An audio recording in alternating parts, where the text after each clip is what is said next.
Hi. Hi, how are you? Hi, Hi. Erlen, how are you? Good, how are Hi, you? Matt. Thanks for joining us. Yeah, Yeah, Matt, I don't know whether you've met Dana or not before, have you? no, I haven't. Um, okay, well, Dana, introduce yourself to Matt.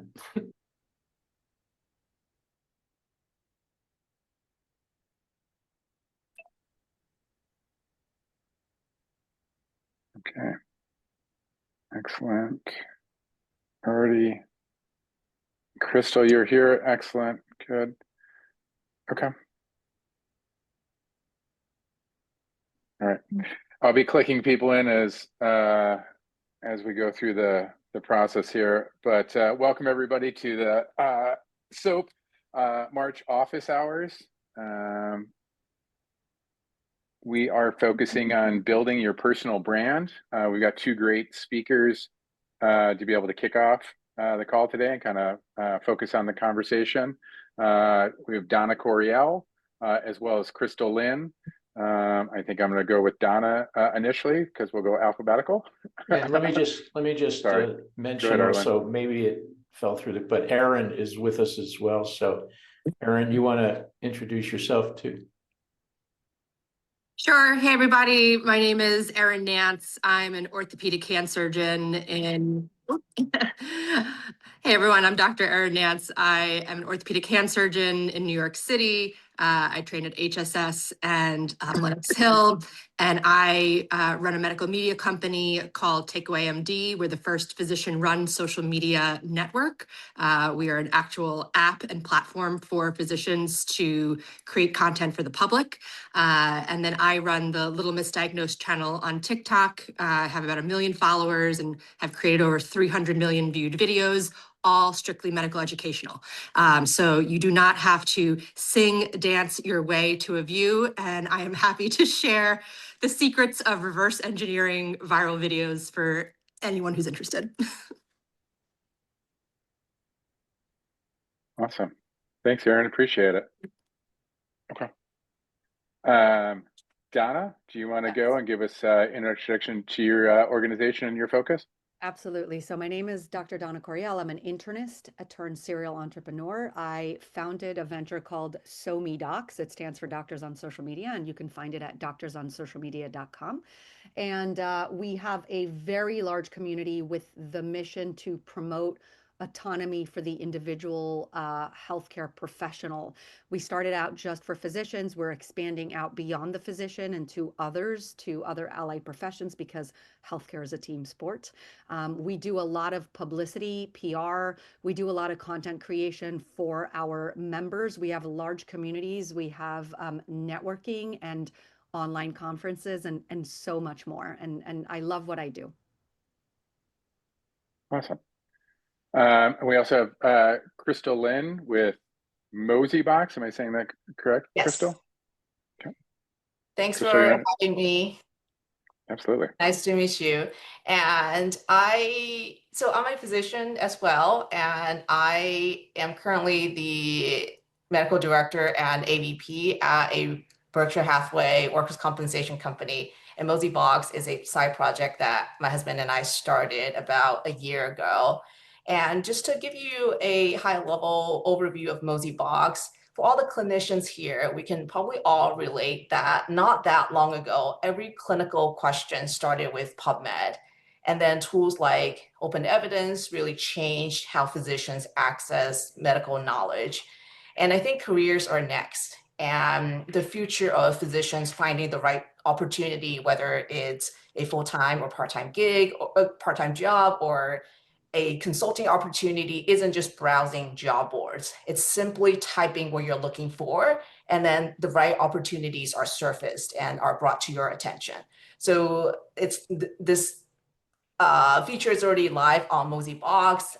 In the chat bot, you can just type in the role that you're looking for, and you can also give it some additional context on your qualifications and your background. So for example, if you're only looking for chief medical officer roles in digital health, Mosey Box will be able to surface those opportunities for you within seconds. Or part-time utilization review, positions for family medicine, et cetera, et cetera.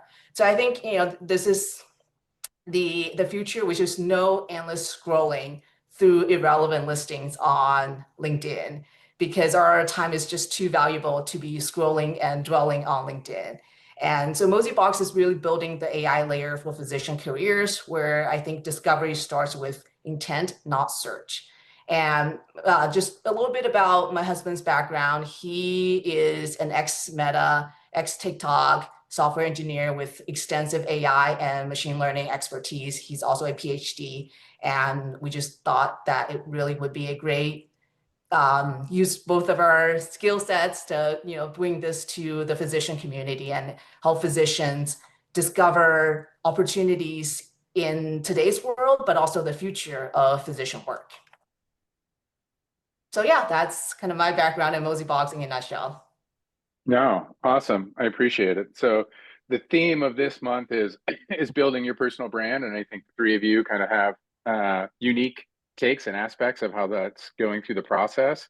Erin, do you want to start maybe about how you got started out there and kind of learned, and what your motivation was to build your personal brand, and then kind of moving on to helping the others to do the same? Sure, absolutely. It actually started with me coming down with long COVID. I have been a solo practice hand surgeon my entire career. I had original COVID in March 2020, and then developed something called multifocal mononeuropathy, which basically left me with almost like stroke-like symptoms on my left side. I have about 30% less strength on my left arm and my left leg. So I had to significantly decrease, my work, and I stopped taking call. I do still practice, but just doing minor, procedures and seeing patients. But I just had a lot of extra time on my hand, and I said, I cannot watch 4 hours of the Today Show, and I have to do something. But I wanted to do something that really leveraged my expertise and could also create an impact beyond the 20 patients that I was seeing in my office a week. So my first venture was actually starting a physician game show, which I still want to get this show made. But I made a pilot, which was almost like Dr. Double Dare. And it was so fun. It was so energizing. We took it out to distributors a week before the writer's strike in 2022. So it was just absolutely horrible timing. It was, dead on arrival, but it really energized me. And the physicians who I had recruited to be on the show were basically medical influencers. I did not know that was a thing in 2022. I just assumed that on TikTok, it was kids dancing and singing and whatnot. But what I saw were doctors educating. They were not dancing and singing. They were just taking really complex topics and boiling it down into really simple, easy to understand concepts for the public. And they were wildly successful. I mean, my friend, he is a Peabody Award winner for his social media content. Okay. So this it's not just, oh, we're making views for a couple of people to see. This is so powerful. So that was really the start of me even thinking to start on social media. But I was very intentional when I started. I worked with a company called HookPoint, and I'm not paid by HookPoint. I don't, but if you go to HookPoint, my use case is going to be the use case they're going to show you. But they were the first company to really show me that, social media is a data game. Social media is something that can be learned. Social media is something that can be worked on. And they are the ones who taught me how to reverse engineer viral videos. And so I pretty much know every single time within the first 3 minutes whether a video is going to go viral. Now, part of that, and I've been very successful at doing that, and I can give people tips and tricks all day long. But part of why I created Takeaway was that, in my opinion, our expertise and our education, we shouldn't be retrofitting our message to what the Instagram algorithm wants. to what the TikTok algorithm wants. We should be valued for our authority, for our credibility, and for our expertise. And so that's why, you know, I can speak later about takeaway. But I'm just here to tell you that if you have an interest in doing social media, I would say it's something that you should consider taking seriously, because it will be time consuming. And depending on your goal is kind of how you design how you want to show up on social media.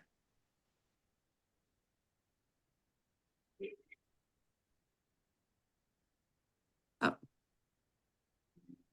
Matt, you're on mute. Sorry, Donna, do you want to take a turn and kind of talk about how you got started and your motivation? Yeah, sure. So I got started because I got started long ago for similar reasons as Aaron. You know, I was practicing and I wasn't happy with the healthcare system, and I knew that I could, you know, get messages out there to patients. But for me, it was a little different. I am more, some people would find it hard to believe, but I'm a little more shy about putting myself out on social media. And I actually speak to the physicians that don't feel comfortable to put themselves out. I actually don't think everybody needs to be on social media.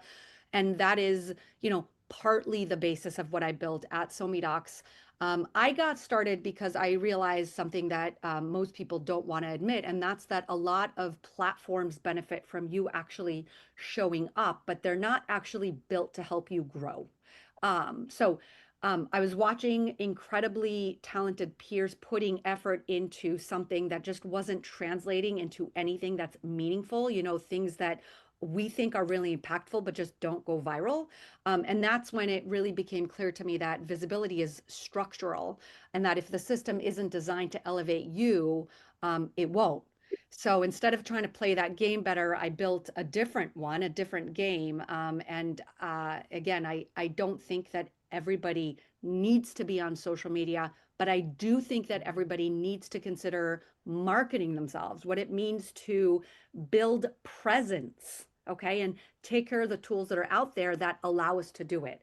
And so I built doctorsonsocialmedia.com, which has evolved significantly over the last few years. And now we actually create content for and with healthcare professionals, including physicians, including experts for doctors, and anybody that wants to effectively change healthcare, but doesn't necessarily have the millions and millions of dollars required to build really great content that goes far. And I hope that that makes sense. And again, I'm happy to answer questions in the chat or afterwards for anybody that is wondering more about that. No, it's good. Yeah, we're building up questions in the chat. Please continue to add them there. I'll try to moderate it as best as possible.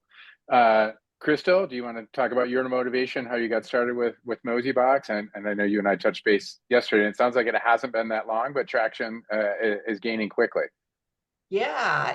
We are now at close to 2,500 physicians, and we've been growing organically without any money spent on ads or marketing. So I really see that as a sign that physicians really have found value in what we're building. And what actually got me started in Moseybox is the fact that I'm actually not very active on social media. I do have a LinkedIn account, but I'm not too vocal. I don't really post too much until I built Moseybox. Now I'm a bit more active. And that is actually the case with a lot of physicians.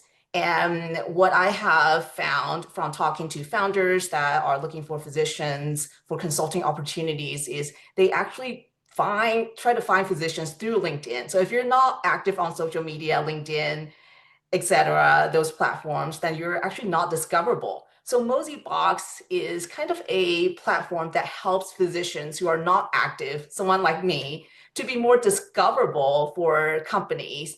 And how it works is companies that are looking for physicians' expertise, they can post, and then through our algorithm and through the physician's short description about themselves, which is all behind the scenes and it's not public to anyone, that the physician actually will get notified of the opportunity. And if they're interested, then they'll engage with the company that is looking for their expertise. So Mosey Box is kind of the opposite of what Donna's building, which is for physicians who are not willing to put themselves out there on social media too much to still have a platform to be discoverable. Yeah, no, I'm loving it. I'd see, where each of your platforms, complement each other or have a differentiation how, people can choose to get involved, right? And there's different levels. One of the questions that we've had, and we'll kind of go through the round again, is how are you monetizing your platform? So, right, how are you actually able to make money by doing what you're doing? Erin, do you want to start?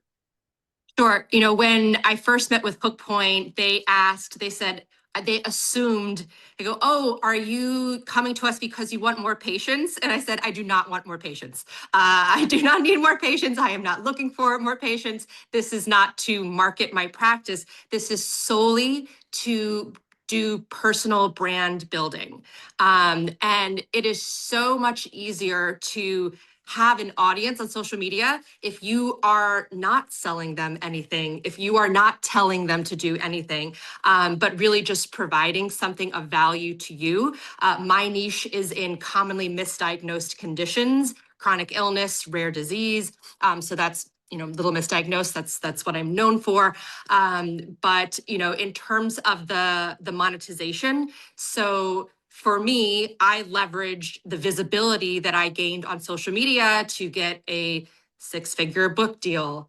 I am now the host of a TLC television show.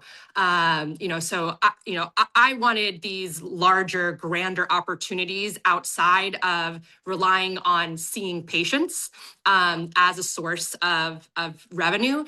And what I foresee, and actually I think it's exactly the same vision as Crystal and Dana, is that right now as physicians, we really only have one way to be compensated, and that is through our care compensation model.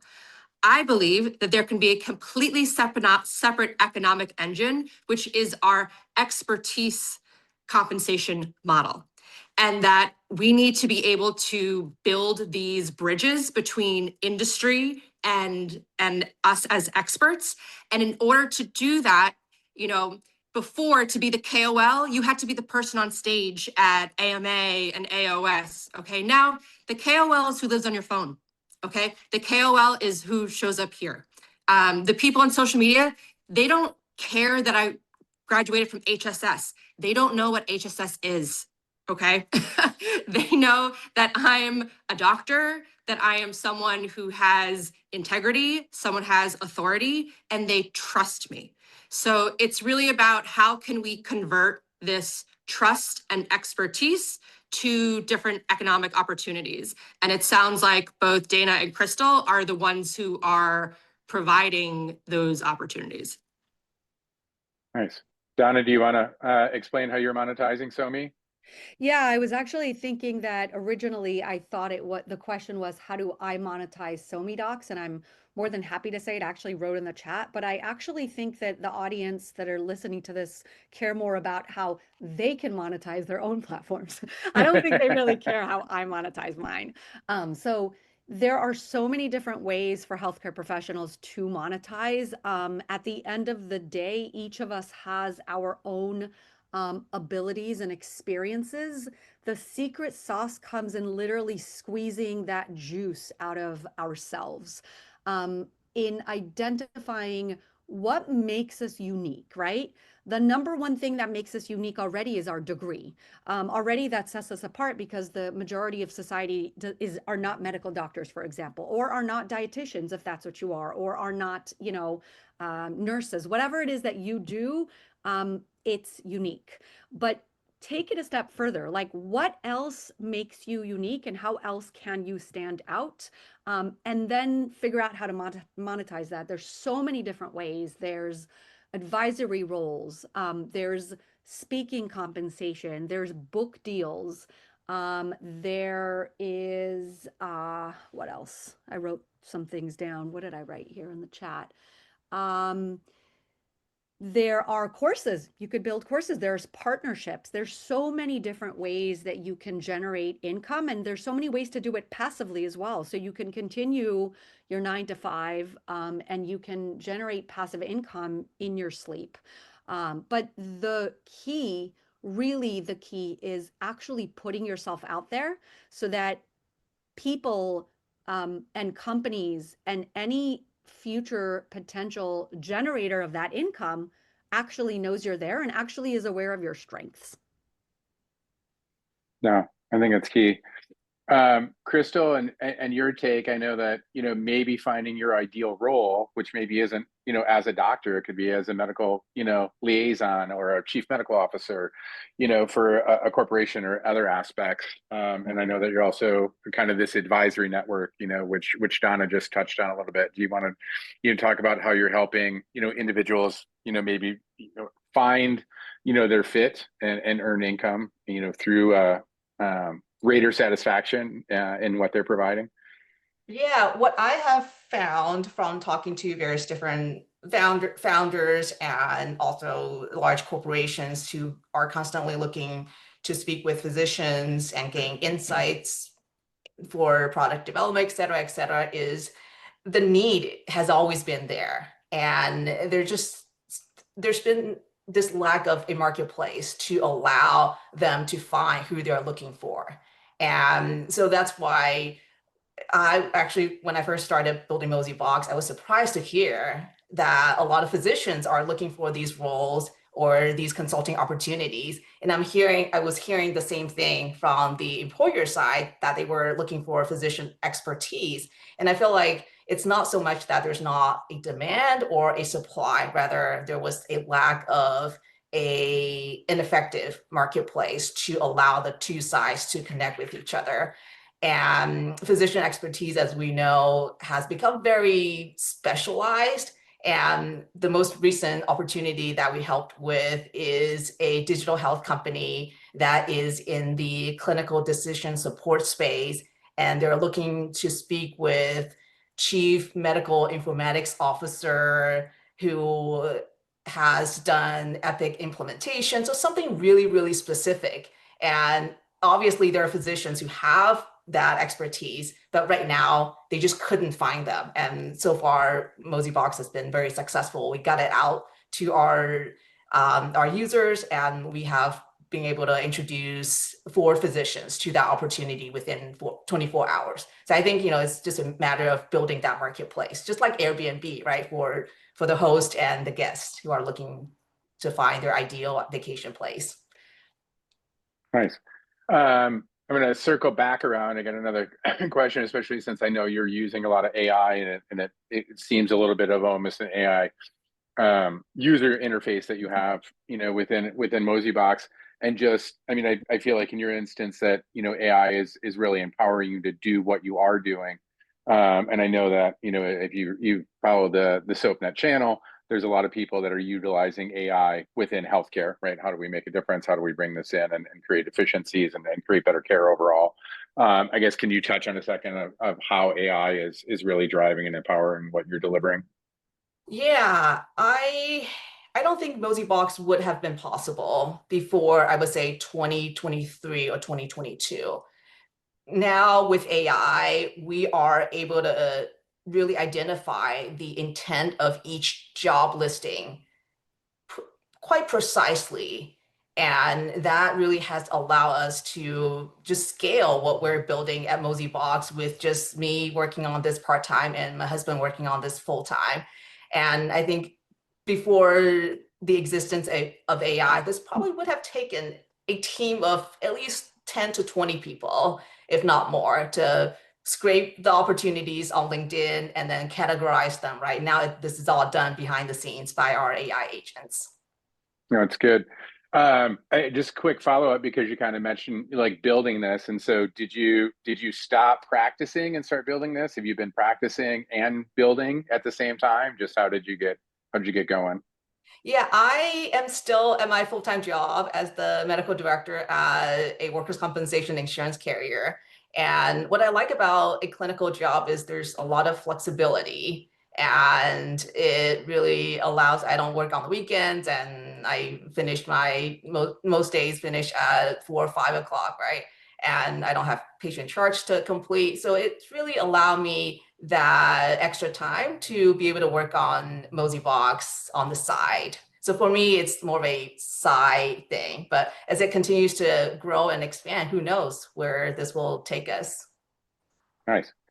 Donna, kind of similar, right? You're more of a serial entrepreneur. So can you just talk a little bit about,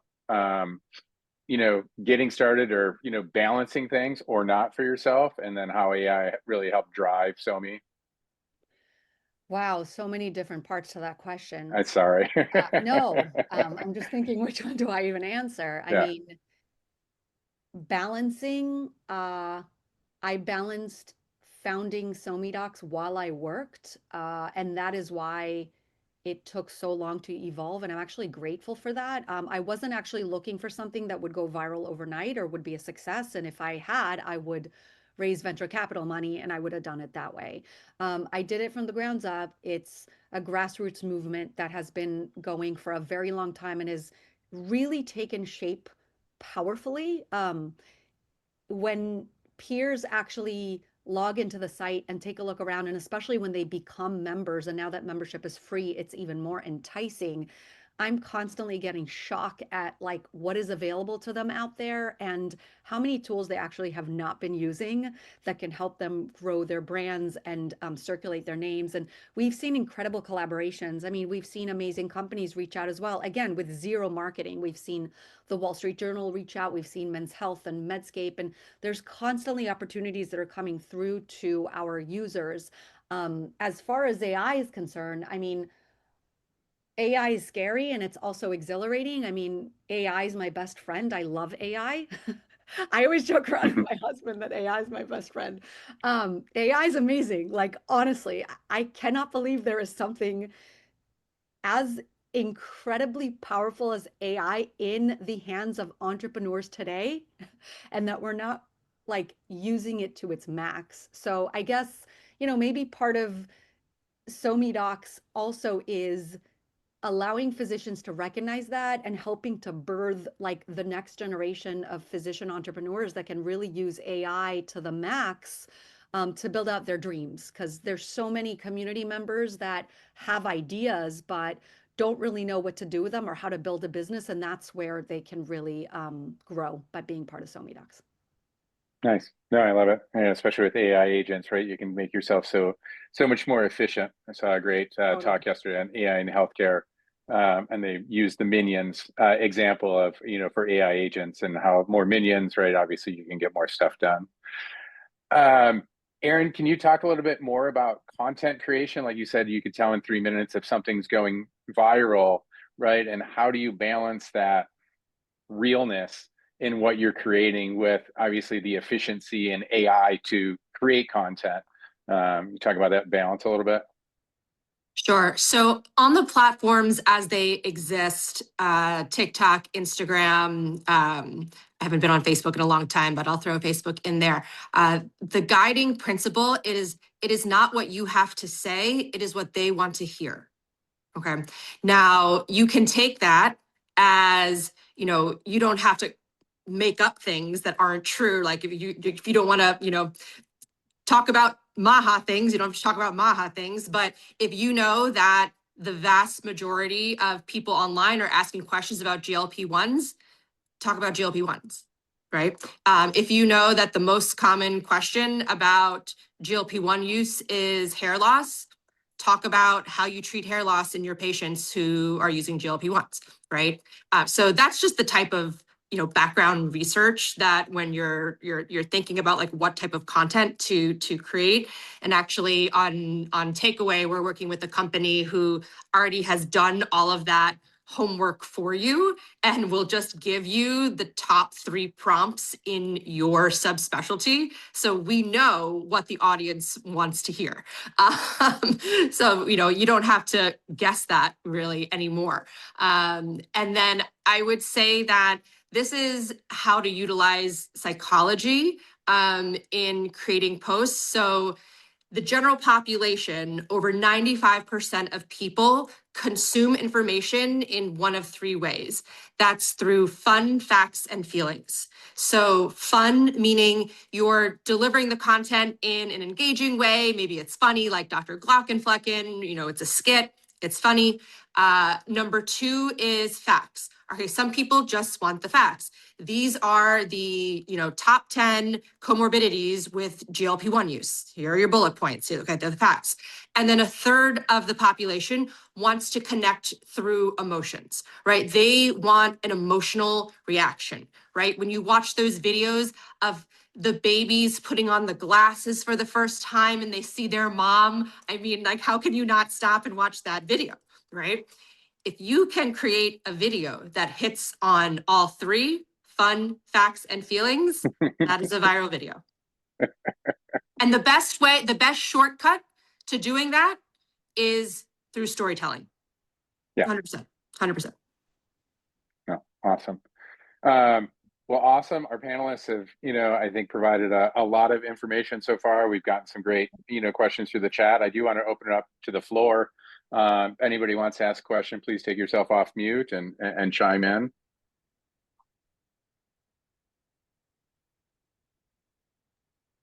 I want to make a comment. So first of all, thanks for everybody for contributing to and congratulations on what you guys are doing.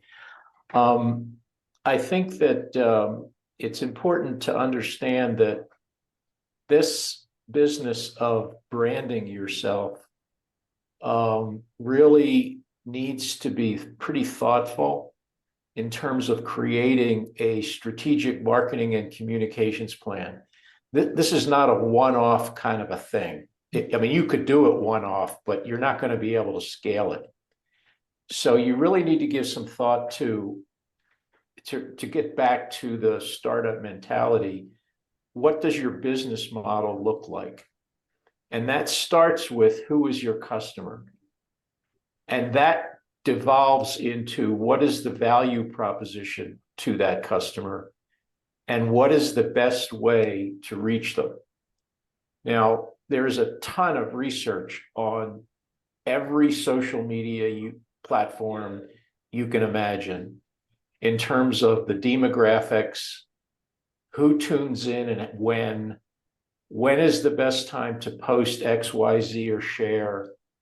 So there's a lot that goes into this. And so I would encourage you to sort of think about this in much more strategic terms than just, okay, I'm going to start, so for example, the simple explanation or example is it used to be that doctors were linked out. They simply didn't see any reason for being on LinkedIn, and they considered it, well, LinkedIn's a place where you find a job. I already have a job. Now, this was back in the day when everybody had a job. You graduated med school, you hung up a shingle, and you had a job. You may not have liked it, but you had a job. Well, obviously, things changed. That's why we're having this conversation. So you need to think through how are you going to use LinkedIn, for example. And again, there are a ton of resources, including people on this call, how to use LinkedIn and how not to use LinkedIn. And that's just one example of one platform. How often, such questions as, how often should you post stuff? So let me just ask the panelists. There's one school of thought that says you shouldn't post more than X number of times a week, a month, a year, or whatever. And then there's the other side that says, no, you can never post too much. You can only do it wrong. So what are your thoughts? So for someone that wants to get started on LinkedIn, what is your suggestion that they're not on LinkedIn now? They're listening to this and they're sort of thinking it over. And it's, this is sort of the awareness to attention to decision to action paradigm. We have folks on this call who are listening to this and saying, well, gee, maybe I should try that.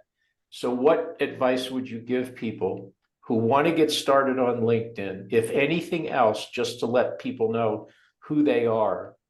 And again, as an effort to build their personal brand. I'm happy to hop on there. I have, well over 23,000 followers on LinkedIn. Again, it's just a number. It doesn't really mean anything. I mean, it could be a testament to the content, or just people curious about what I've built. I will say that when people first start out, it can be intimidating and the buttons, can be confusing, but after a while you get used to it. I don't typically, when I, for example, consult with individuals, I don't typically recommend that they just start out on LinkedIn. I recommend that they share content in a space that they own, like their own website. To me, that's prime real estate property, online real estate property. And then from there, you use social media platforms to really expand and use it up, because it's like billboards on a highway and it's free billboards. So to me, that's a no-brainer. Um, but in terms of how many times would you post on LinkedIn, for example, I'm of the mindset that you do it as much as you're comfortable with, because the second you start giving yourself rules, about, oh, I can only do it once and now I've done it 3 times, and then it becomes more stressful than it is fun, dare I say. For me, it's fun. I mean, and for anyone else, it can become fun if you're posting true to yourself. You're not, doing anything that isn't true to you. And you're actually building connections from what you're posting. So you're getting people to reach out and say, I love what you're doing, or I love what you're building, or can I take part in what you're building, et cetera, which is happening regularly for us, to the point where we're now, having to discern a bit about who we have time to connect with and who not. And I guess that's, where you start to consider scale. So at the end of the day, just start, at least take out the account name. It should be consistent across. I'm Dr. I took out Dr. Coriel way before being on social media was cool. And I regret it now. I wish it was Donna Coriel, MD, because I'm not just a doctor, I'm a medical doctor. But it's too late for that.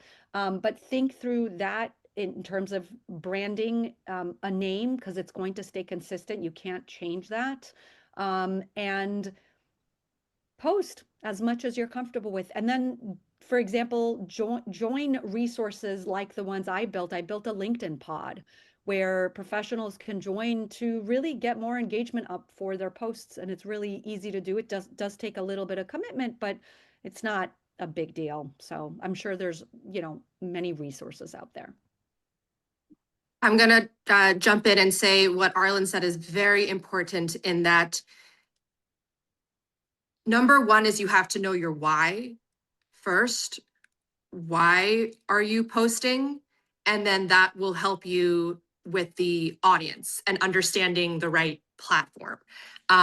So if you are trying to establish new relationships with industry, right, because you want more revenue from industry partnerships, then your audience is on LinkedIn, right? And LinkedIn, I will say pretty much all the platforms have copied TikTok in terms of their content engine, in that, right?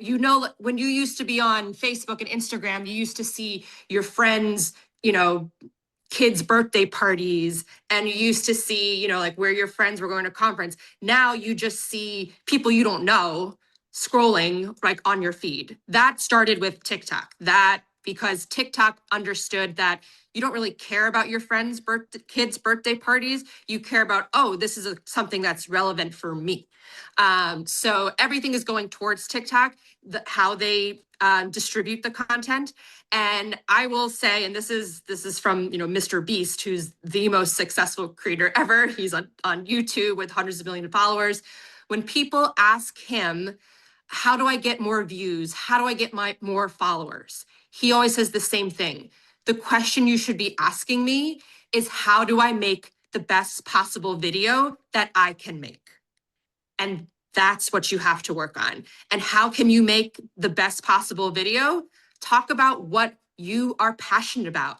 Talk about what is the tip of off your tongue, right? If someone asked me to do a review video of pancreatitis, do you know how painful that would be? Okay. But if someone asked me to talk about, carpal tunnel syndrome or Dequer veins or basal joint syndrome or distal radius fractures, I could talk all day long. And people, they understand that passion. They understand that expertise. So start with what you are an expert in. I tell people the best place to start is on TikTok because no one you know is on TikTok. And you can go there and it can be as cringy as possible. Who cares? If 5 people see it, who cares? No one cares. You post on Instagram, you might be like, oh my God, my neighbor saw that, or the mom at school drop off saw that. And I understand that can feel cringy. Go to TikTok, nobody cares. And TikTok is the most egalitarian platform that exists. Everyone with every post has the same, in theory, chance of going viral. You do not, my first post, I had 0 followers, 0 posts, over 1 million views. Okay. That is 100% possible on a platform like TikTok.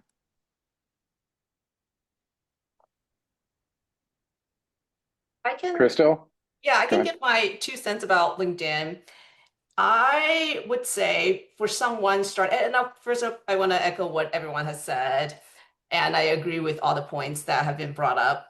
I just want to add one observation or one piece of advice for people who are starting out on LinkedIn, who don't have too many followers and who are just trying to figure out what to put out there. I would say first off, it's important to be authentic and put out content that is thoughtful, not just, oh, I did this, but rather what were some of the takeaways from this event that you attended, and instead of, oh, I was at this event and that's the end of it. So I think that's probably important.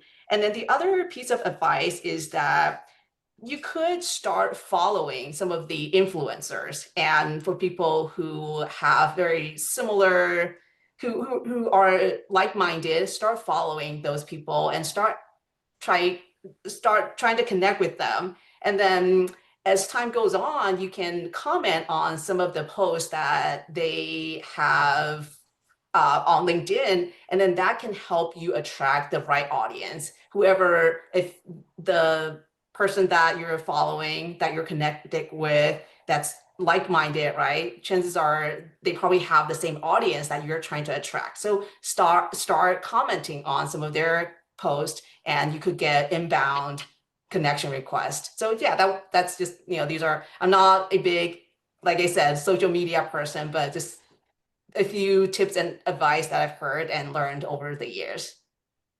No, fantastic. One item I see in the network is a lot of people obviously have ideas, right? And they're trying to start their own company, right? You've all started your own company, serving it in various ways. Thinking about, individuals that are trying to build their brand, for the company, whether it's, for healthcare AI, digital health, a med device or whatever. I don't know if any of you can speak to, helping some of these individuals, right? And how they, build their personal brand versus building their company brand and making those connections.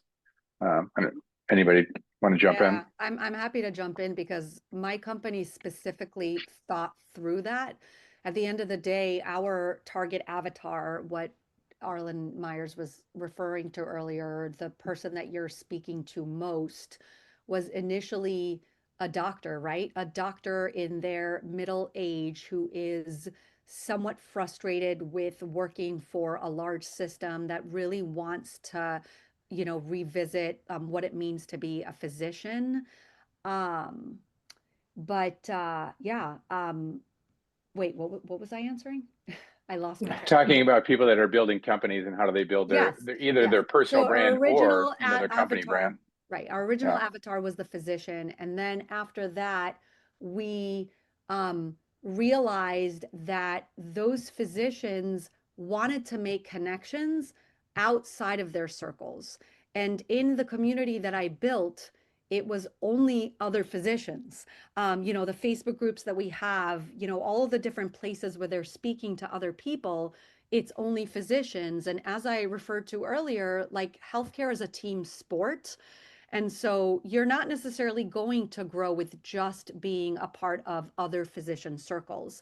Also, physicians are busy. So in general, like you could try to, for example, build TikTok presence like Erin was speaking about, but sometimes you want to collab with other people and not everyone is there. And you also don't always want to or have the ability to do it with influencers. Part of what was important for me to grow in SOME Docs is a place where everyone was welcome, whether you're an influencer or you're not an influencer, right? Because that's the problem today, is that we're trying so hard to comment on the posts of the influencers, but the influencers almost sometimes reach the status where they like don't want to look your way.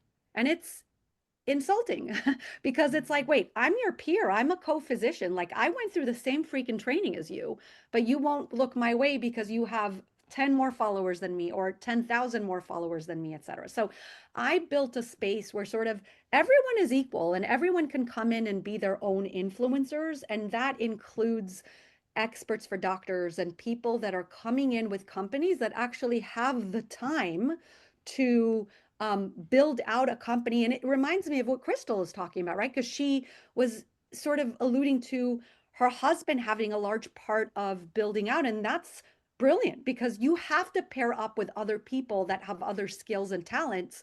Also, at the end of the day, we're physicians. And so we can only do so much. Not everyone can build a powerful website, and not everyone can actually post online, right? I just said earlier that I'm shy. That doesn't mean I can't create content. I absolutely can. I limit how much of my private life is in there, maybe. I mean, I curate that. And that's a really good tip for everyone as well, is that you can curate presence. But we all need to be strategically connected with the right people to take our idea or business to the next level. How does the panel respond when a startup or a scale up or anything contacts you and says, you know, we've been keeping an eye on what you're doing. We like it. Seems like you have a big following, and we want you to work with us to, and then you say, well, what does that mean? And they say, well, we want you to be like an advisor or like a chief whatever. And you say, well, what does that mean? And what do you expect? And they say, well, we could use your help looking for cash customers and collaborators. You have a really big network, and we want you to connect us to all these people that you know, because you're playing inside baseball and you trained at, you know, the hospitals for special surgery, and you're a big shot orthopod, and we want you to connect us to all these people. So how do you respond to that? I mean, I have too many requests a day to, you know, and listen, I'm in a position now where because I command a large audience, people listen to what I have to say. And that's not to say, you know, and that's because of just the nature of social media and the numbers, right? People say, oh, you're a verified, you know, million person. I'm the same person I was 3 years ago when I had 0 followers. Okay. So you, as a creator, like to me, that's how I think of it. I always think of, for me, it has to be a win-win-win situation for everyone involved. So when I think about these things, I think, is it a win for Dr. Nance to take away MD? Is it a win for my users who are looking for solutions to their problems? And is my giving credence to their ask a win for that corporation? So for example, I will give a very tangible example that just happened this past weekend. There was a parent who is looking for a bone marrow match for his son. The National Registry of Bone Marrow Transplant came up to me and said, could you collaborate on content bringing more awareness to bone marrow, you know, the bone marrow registry? So what I did was I created you know, a video bringing awareness to bone marrow transplantation, which was very, very successful, brought a lot of new registrants to the registry. Then I interviewed the head of bone marrow transplant at Sloan Kettering and a pediatric oncologist at Cornell for Takeaway MD, so that people had a place to go to get the information from the actual experts who do bone marrow transplant, right? I don't do bone marrow transplant. I'm very good at getting attention, all right? But to me, the public should hear from the actual experts, and that's what Takeaway MD is for, right? The head of bone marrow transplant, he's not going to make a viral video. He's not going to get a viral video. All right. I'm going to get the viral video. But in the end, what's best for the public is to hear from them. So I'm trying to enable the visibility for people who are the actual experts who are not going to break through on those standard platforms. But what we do is we curate the audience for them. So we know if this is, we know how we use AI is we know that this is an audience who wants to learn more about bone marrow transplant. They're going to see the content from the head of bone marrow transplant from MSK. So that's just an example of, for me, now my business model for Takeaway is completely separate from the content engine. So it's easy for me to say, I'm going to bring this value to you for nothing, bone marrow, registry transplant. I'm going to leverage my visibility to then bring on experts, right? Who are then going to feed the content that I know my users want, right? And if it's a win-win-win for everyone, that's how I decide to make the decision to work with them.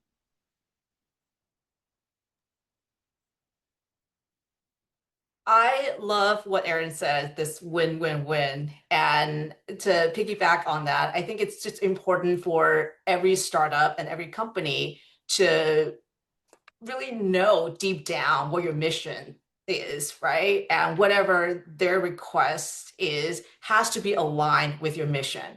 And we've had companies that have come to Mosey Box asking whether they could sell into health systems, talk to those doctors that are chief medical officers or chief informatics officers. And we turned them down because that's not aligned with the mission of Mosey Box, which is to help physicians discover career opportunities. If they want to hire these physicians as consultants to help them develop their products, yes, we are able to help. But if you're trying to pitch to them, then we're not the right platform. So I think it's really important for startup founders and startups to know, right, what is it that you're working on? And to Erin's point, create win-win-wins that are aligned with what you're building.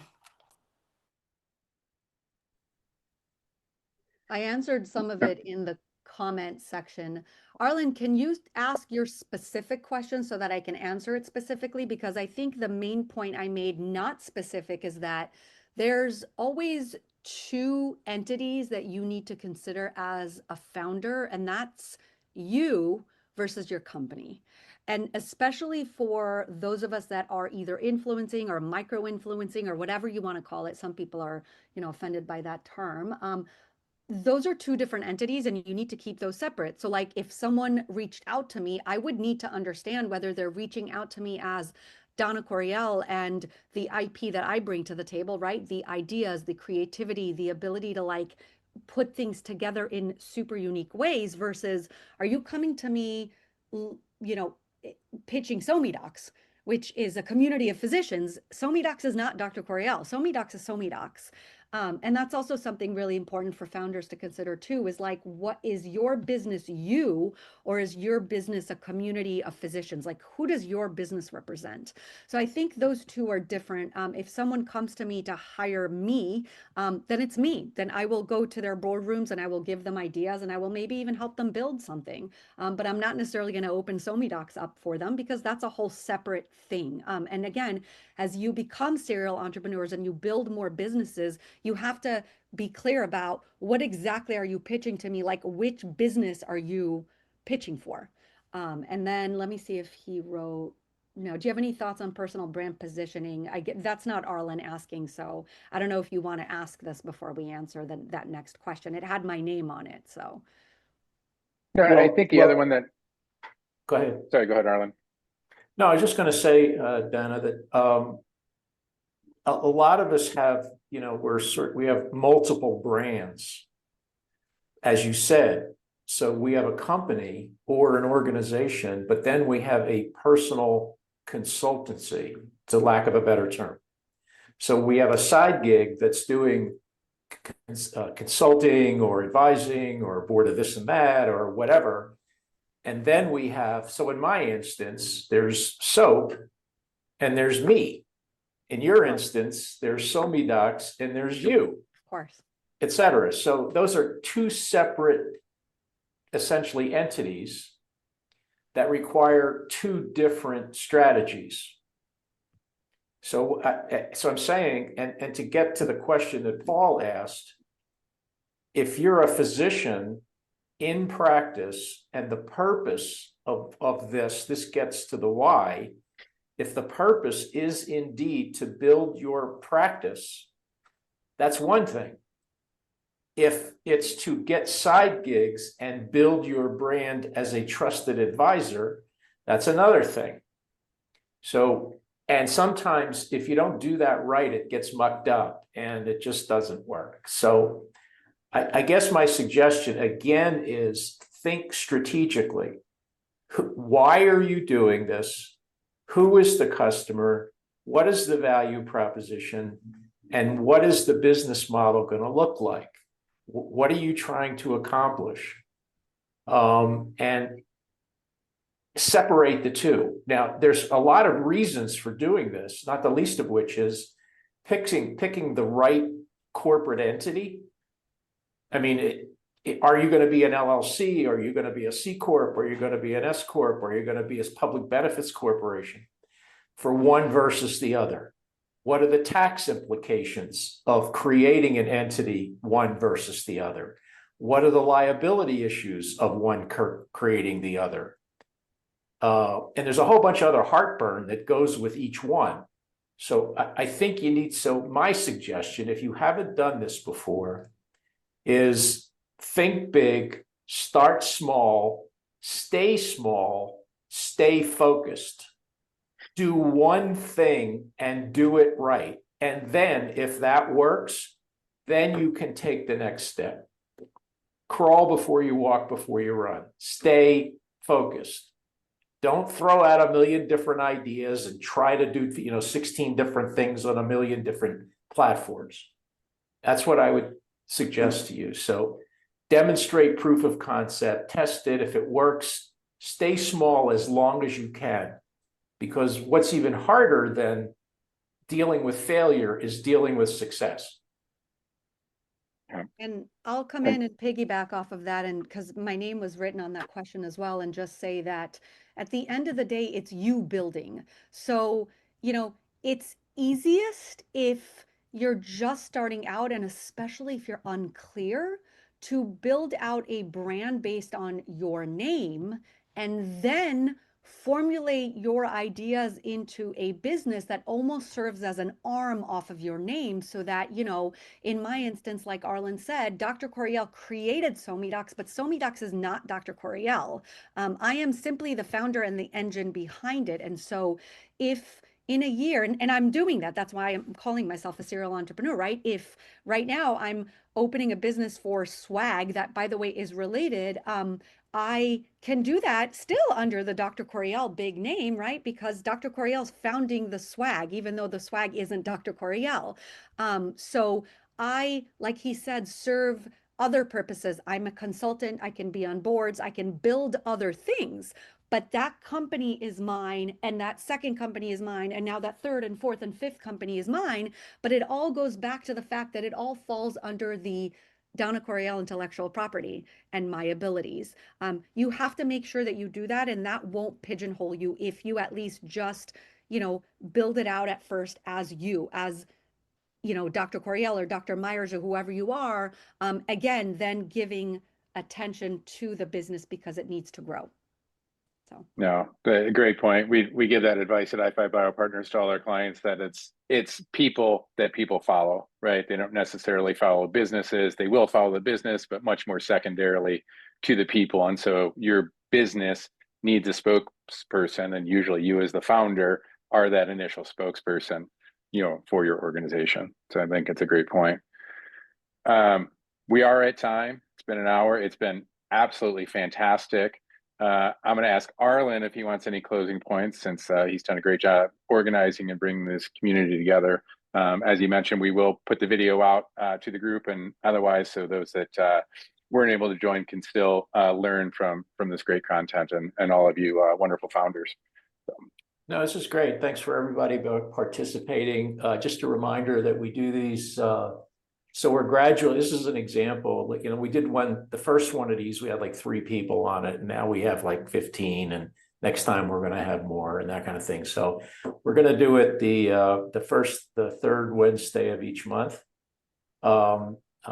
Encourage others to join us. I should mention to you that the SOPE WhatsApp chat, and this is another point, we don't have time to discuss it, it's a member-only benefit.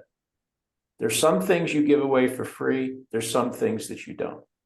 And fundamentally, people don't value what they don't pay for. That's not always true, but generally it is. So if you know other people that want to join SOPE and be part of this conversation and contribute to it, I would appreciate you doing that. And we'll see you. Thanks, Matt, for putting this together, for organizing it. He'll post the LinkedIn. There was a question about so what's the answer? Is the Zoom link the same every month? Or is it No, it changes each month. Right. It changes each month. That's what I thought. So be sure and check the WhatsApp chat. Go to the top. We pin it up there. And we'll see you next time. Thanks to everybody and congrats on your success. Thanks, everybody. Greatly appreciate it. Enjoy the rest of your day. Bye.